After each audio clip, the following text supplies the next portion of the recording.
Good afternoon. This is Ken Long from Tortoise Capital, and I want to share with you a technique I was trying this week using the autoframer spreadsheet. Now what I've done here is I've extracted a piece of that spreadsheet using Snagit, and I want to take a look at the symbol DBA. That's the Deutsche Bank Agriculture Commodity ETF. That's been one of the strongest sectors in the world market model now for at least 2 months. We have a double position in it in ETF2, our weekly mutual fund and ETF strategy. And that makes me interested in it whenever there's intraday strength or tactical opportunities in the yellow zone.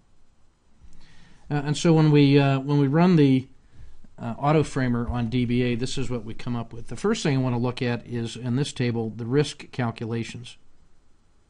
And I'm looking at 3 different risks. The first one is what I call the minimum ATR risk, and I have that set in the spreadsheet right now to 0.25. So a quarter of a daily ATR is what I'm going to classify as minimum ATR. And then there's a maximum ATR risk, which I've set at 1. You can't see it behind that arrow, sorry. But that's 1 full ATR. And so for intraday trading, I see that as the minimum and maximum size of the ATR risk that I think is appropriate to take.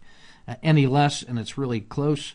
Any more, and it makes it very hard to develop a position size that makes the trade worthwhile. In the middle, I have what I call the range risk, and what I'm using on that is a 10-cent buffer. I'm taking yesterday's range and calling that the yellow zone. As long as today's price is within the high and low of yesterday, then the market hasn't voted on which way it's going to be directional today. Once it breaks out of that yellow zone or yesterday's range, then we can begin to say that the market is showing directionality on a swing basis. And so the size of the buffer then answers the question, how far out of yesterday's range does price have to travel in order for me to begin to hypothesize that we have directionality? And I've set that buffer in this case at 5 cents. So a nickel above yesterday's high, and that normally corresponds to our mechanical entry, and a nickel below yesterday's low is the red line, and that's the red zone, and the market is exhibiting downside directionality. So I have these 3 risk calculations that I want to have the spreadsheet calculate in this autoframer. The minimum ATR risk, in this case, 0.25, the maximum ATR risk, 1.0, and then a range risk, which is yesterday's high to low plus a 10-cent buffer, or a nickel on each side.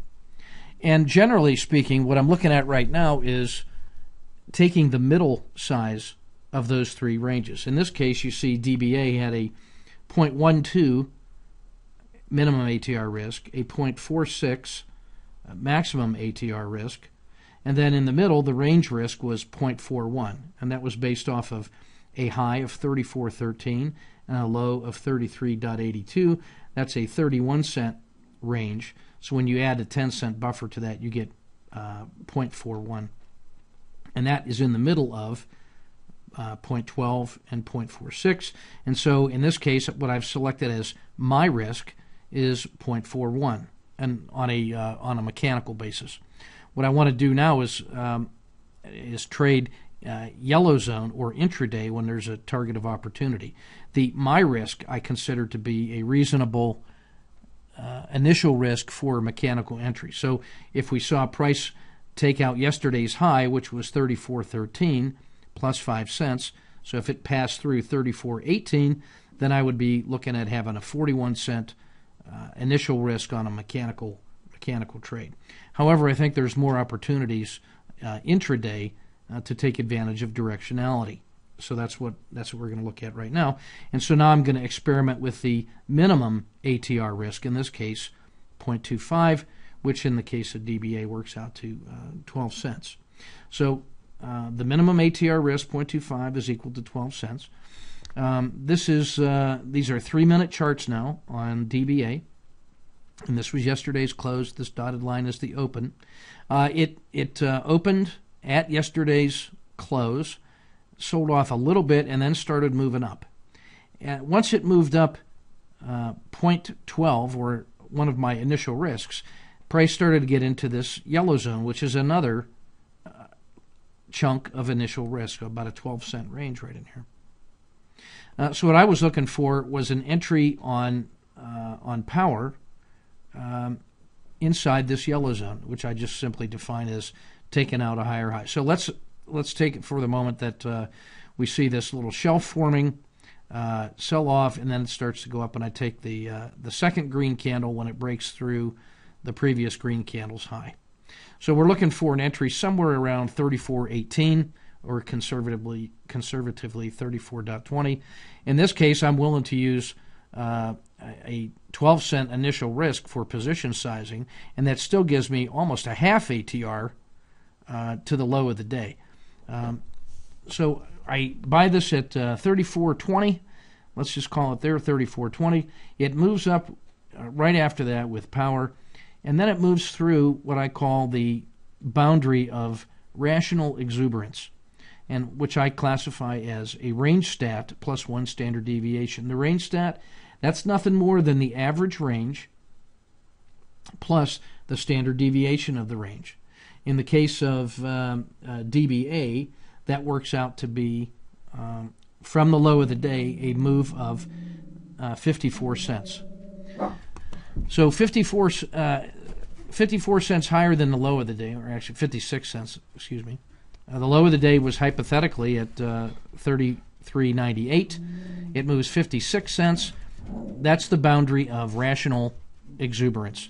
If price passes through there, I believe we're in the area of irrational exuberance. In other words, the price has moved farther in the day than we could have reasonably expected it to, given its history of the last 30 days worth of range. So in this case, we buy at 34.20 with a 12-cent initial risk.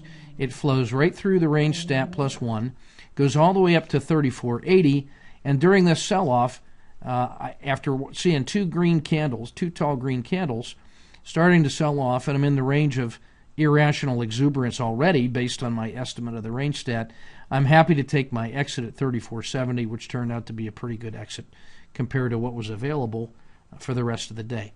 So on a 12-cent initial risk,